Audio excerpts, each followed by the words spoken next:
Quick disclosure prior to the introduction of this video, what I'm about to show you will not always work.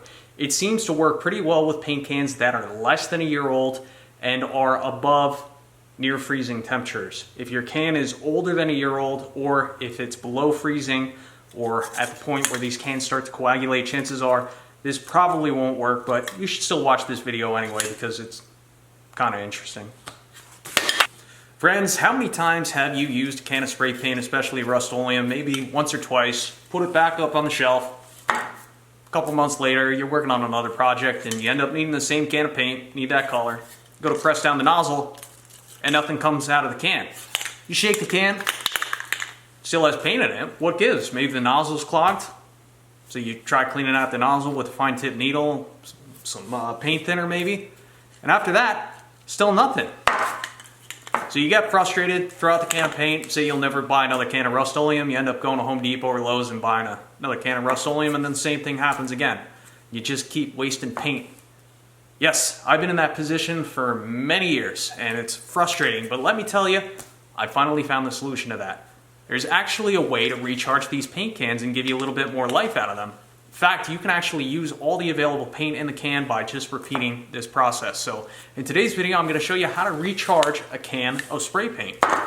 Now before we get started, I do want to say that this probably won't work all the time. Sometimes these cans sit for so long that the paint inside the can becomes chunky and coagulated, and no matter what you do, it's just time for a new can of paint. But in this case, you can feel the paint, it's still very fluid. This can isn't that old, so I firmly believe that we're going to be able to re-pressurize this can and get it going again.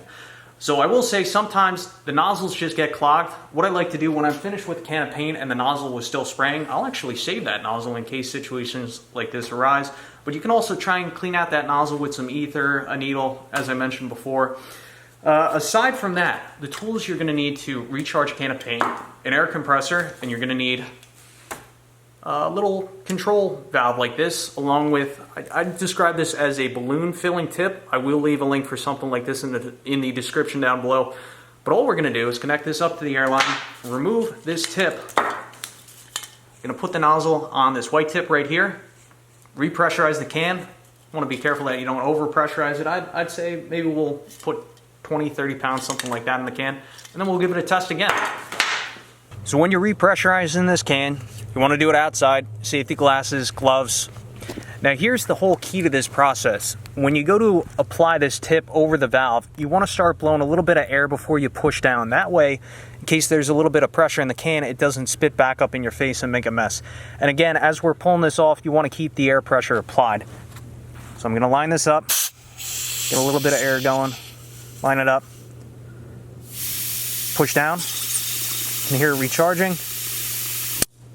I'll stop. I should have kept the air going a little bit there, but I could feel the air penetrating into the can. And if I squeeze this now, it's a lot firmer. I can actually pressurize this a little bit further. So we'll repeat the process again here.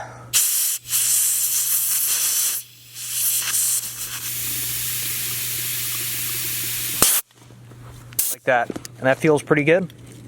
I can feel the can is a lot firmer now. You want to be careful not to overpressurize this though, because there is a risk of explosion obviously, but let's put that tip back on this can and let's see if this fixed our problem. By the way, you can see I just did this with a can of pink spray paint and worked flawlessly, so let's go test out this brown primer.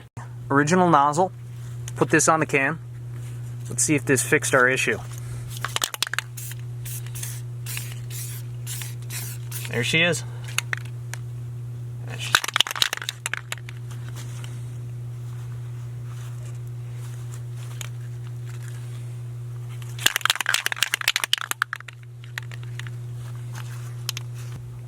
You know, this video is actually going to be a fail. To be fair, I probably bought this can, I don't know, maybe 3 years ago, something like that. It is now overpressurized. I've replaced the tip with a brand new tip, and this can is just past its prime, which I said can very much happen. I will say, though, on that pink can that I recharged about a week or two ago, that can is still going strong, so it seems like this will only work with cans that are perhaps less than a year old. As for this can, well, let's shoot it with a compound bow.